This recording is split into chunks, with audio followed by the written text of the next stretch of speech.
Okay, so my name is Michael O'Connell. I'm with IT Tralee ZSU. We had 9 digital champions. The digital champions roughly split between those using Storyline and those using who incorporated various tools into their teaching practices, like online portfolios and things. By pure coincidence, the 3 champions that came today or were able to make it today were all using Storyline as part of their projects. As support for the Storyline digital champions, we created a bunch of tutorials that they could use, and we also gave them an in-class tutorial as well to help them on their way. So the first of our champions is Louise Nagel.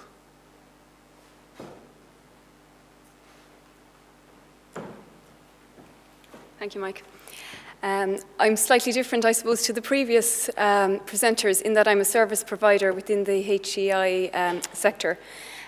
So I'm the careers officer, and we're not, I suppose, within the careers sector, we're not afraid of collaboration, and we have a very strong national network called AHEX, the Association of Higher Education Career Services, and we were actually here last week with Tom Boland, so we organised quite a few conferences. I started in the role about 11 years ago, and I work on my own in the office with no administrative support. So there is nearly 3,500 students in IT Tralee. They all, well, the majority of them require some form of career guidance, careers education. So I realised pretty early on that I needed to embrace technology to harness the information that I needed to get out to students and to provide an effective service. So the very first thing I suppose I did was got a website off the ground. I would have had experience in web development, so it was just to get current labour market information out there to students, and also to engage employers, because that would also be part of my role. I provide one-to-one guidance with students and graduates. Unfortunately, I suppose, given the resources, I realised that it was difficult to provide the same level of service to everyone. So I quickly put resources up online, and I filter students and graduates now before they come to me. So for example, if a student came to me and explained that they were just going looking for work, or they didn't have any information, I would make sure that they took a look at some of the resources online before they came into me, so I'm not repeating myself. So in terms then of employer liaison, I'd organise events to get employers in. I would do a lot of that, the registration online, advertising online, and also provide job adverts. So if an employer would contact the college looking for a graduate, I'd make sure that everything was up online and would be accessible by both employers and students. We developed an award-winning careers education program actually in our college back in 2010, and it's still running. Again, in terms of online, we're looking at putting e-portfolios into this careers education program.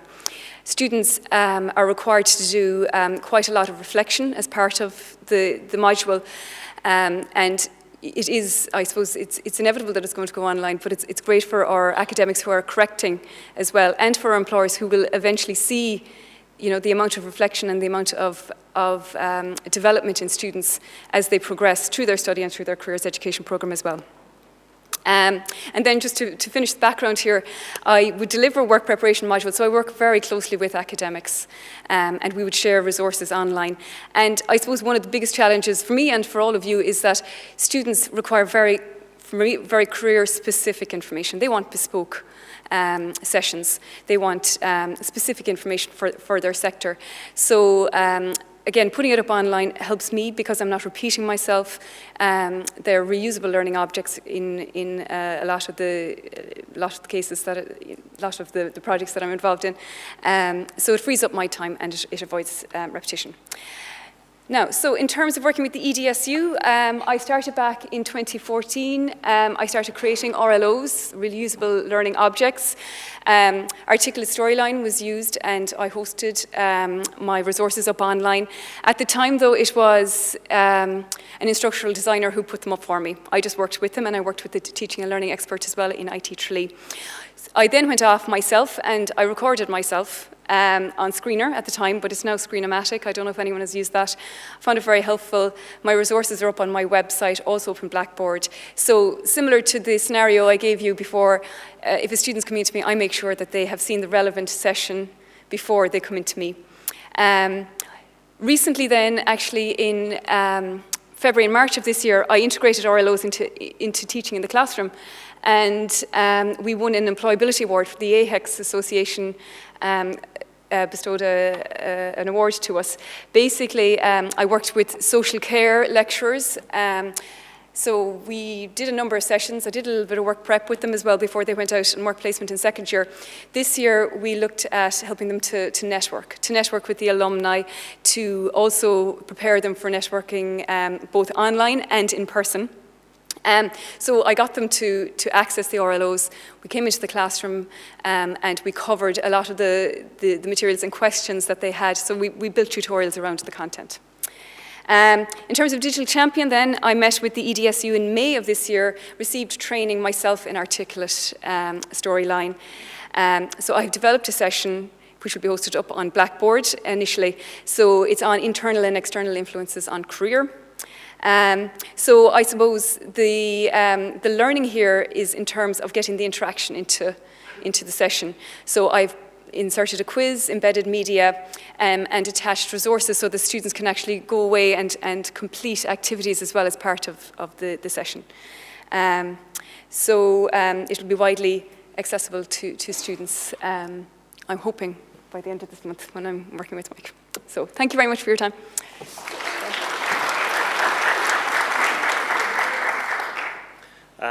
Next we have Emer Thompson. Yeah. Good afternoon, everyone. My name is Emer Thompson, and I suppose I'm going to give you a bit of a background what I'm doing here. I'm a nurse lecturer in the IT in Tralee, and first and foremost, pharmacology and medicine management is a huge issue in healthcare at the minute. There's a lot of different things that can be there, and I thought, what can I do to change that? So I came up with the idea that we could use a reusable learning object for students initially and then potentially staff. I would not say that I'm digitally literate. I would say that I'm middle of the road in there, very more on the bottom end of the middle of the road, but I feel like, and I suppose it comes back to John's point earlier, of what's good and bad and of what can be harnessed. And I suppose I'm involved in the Health Informatics Society Ireland in the nursing and midwifery group. And I remember going to the first meeting up in Dublin thinking, I am so lost at this and I need to learn more. And that's really why I'm trying to kind of move forward on my own learning for this and what difference can it make. My own dad was unwell this summer quite a lot and ended up in intensive care in Limerick, University Hospital Limerick, where they have a fabulous new unit and where it's all technology. And I thought, wow, this is amazing. It saved his life. They really just sit and watch screens and are able to come in and out and watch it. And they saved his life one night, and we got a phone call at 3 in the morning. I thought, this is amazing. And I thought, I want to harness some of this. And next thing anyway, he's still a month in there and things have settled down a bit and we're still looking at screens. And he's more and more devoid of communication and people coming in. And I suppose that's the angle I'm at. Where do you get it that it works and where do you get it that there's an interface? And I use that because that's a personal story to me, but it's the same in education. I just feel there's no point putting out something that students can look at. Great, anyone can look at this, but are they going to learn from it? So the idea is very much a bit, I suppose, like the flipped classroom is when you were on about it earlier, that I thought, yeah, that they might have some of this done and then that I can delve in and pull out the extra bits. So my goal for today was to have something done to show you, which I succeeded in. Unfortunately, what happened in the meantime was I realised how much more I could do. And I thought I want to progress this. So I've hit the goal that I achieved, but I want to progress on. So that's literally what I'm hoping to do. I might just show you a small bit. So what I did was a resource for pharmacology based on storyline. And literally, I wasn't going to do a voiceover on it. And then I changed my mind because I thought I'm back to that kind of humane thing. Can I link it back in? So this is just very briefly what it looks like. I'm not going to go any bit in depth. And I suppose, why did we do it? There's a little story here about a patient, and I think they sell it much more than I could, because her son died because of an error and because of lack of knowledge. And I think, if nothing else, if a student sees this, it promotes that.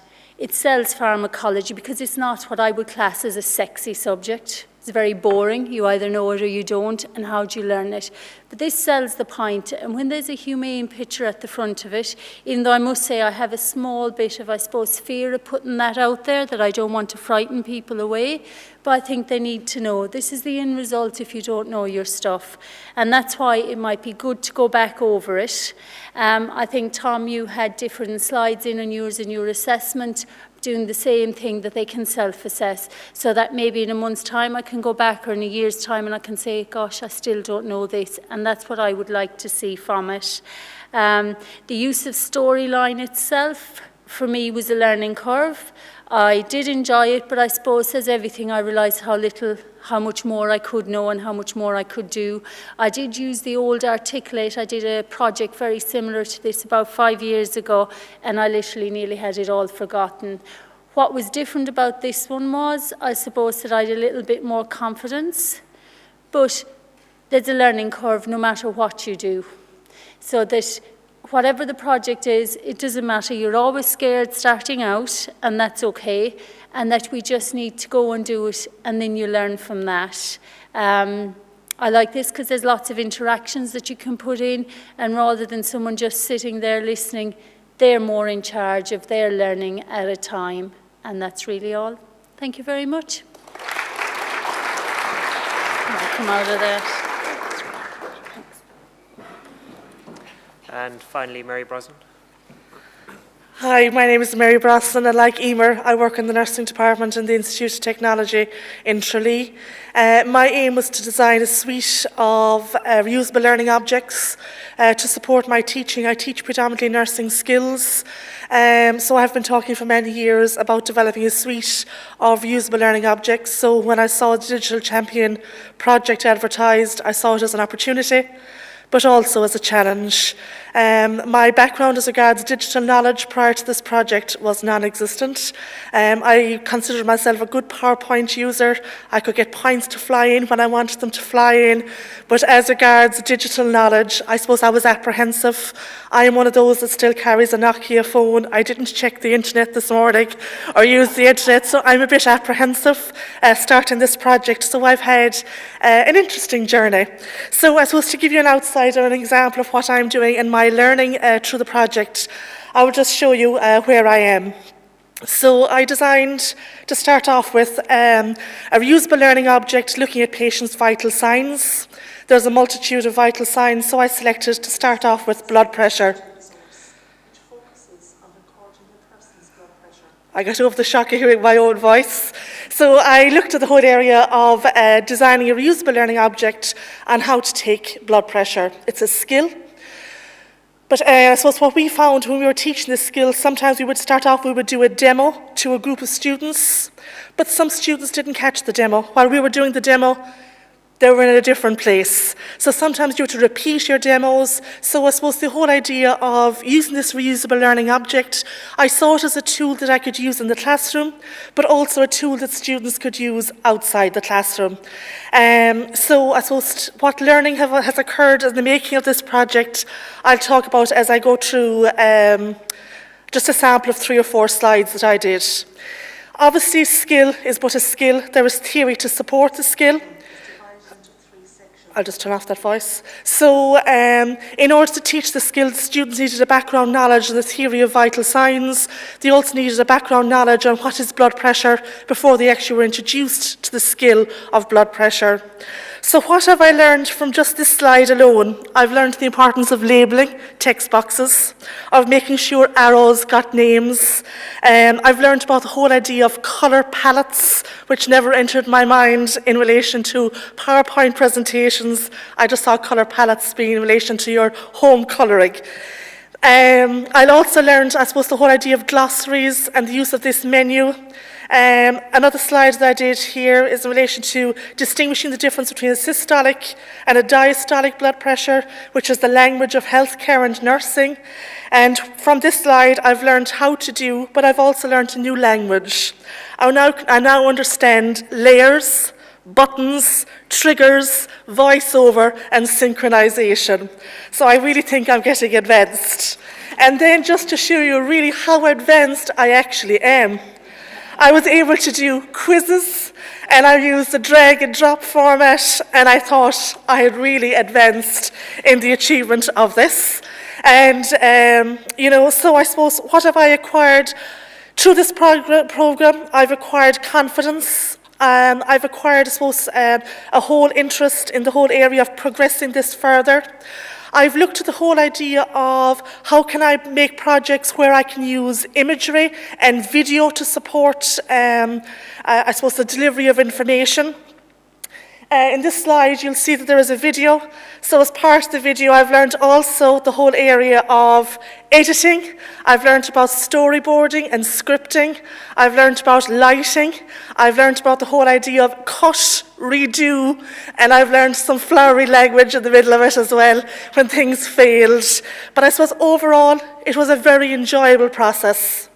Now, I compared it initially to a grey cloud of depression hanging over me, because initially when I started off, it took me 3 days to get the idea of a layer, and I was very close to deleting storyboard from my laptop until I met my colleagues to give me support. So I do think I've come a long way. I suppose from the project, and I must thank both the college and my colleagues and the NDLR project, it has given me an enthusiasm to continue with this process and the use of digital media in my own learning. But I suppose like everything else, it's not an easy process, it's trial and error. And I have to thank the support of EDSU from the IT Tralee. My mentor was Mike here. Mike has got some extra grey hairs from working with me, but overall it has been a very positive process, and that's it. Thank you. Okay, my name is Mary Brosnan, and I'm from the Institute of Technology in Tralee, and I work in the nursing department. And as part of the project today, I presented on a reusable learning object that I made in relation to a recording of blood pressure using Articulate. So what TEL tool has your course benefited from the most? I suppose the Articulate packages has assisted in making learning more interactive, and it has combined, I suppose, the whole idea of written word with visual, with auditory. So I suppose from a student perspective, it has amalgamated the senses in order to assist in learning. And what resource do you think is most helpful to students? Well, from what I've seen on the package that I've used to date, I would say the video recordings, because traditionally in the past when it's a skill, so we would do demonstration of skills, and so the package includes a demonstration of the skill, the full skill, and then we break it down into its steps. So for a learner who's learning a skill for the first time, they can see it in its correct speed, and then for obviously the learning of the minute details of each skill, they also can see it at slower pace. So I suppose the whole visual nature of the programme has made it more beneficial for the student. What is the one piece of advice you would give to someone starting out with TEL? Read the support literature. If there's any kind of iPods and direction, or podcasts, should I say, or any directions, to read that and then seek help early. My name is Emer Thompson. I work as a nurse lecturer in the Institute of Technology in Tralee. And what TEL tool has your course benefited from the most? I have used Articulate Storyline, and I used it in relation to pharmacology, analgesic pharmacology, and just the variety that's in the storyline that you can use between web objects, further learning. All of that has just made it more interesting for students to look at and to learn from. What resource do you think is most helpful to students? I think the fact that the students can dip in and out of this, they'll have backup, but that they can use this to refresh their memory.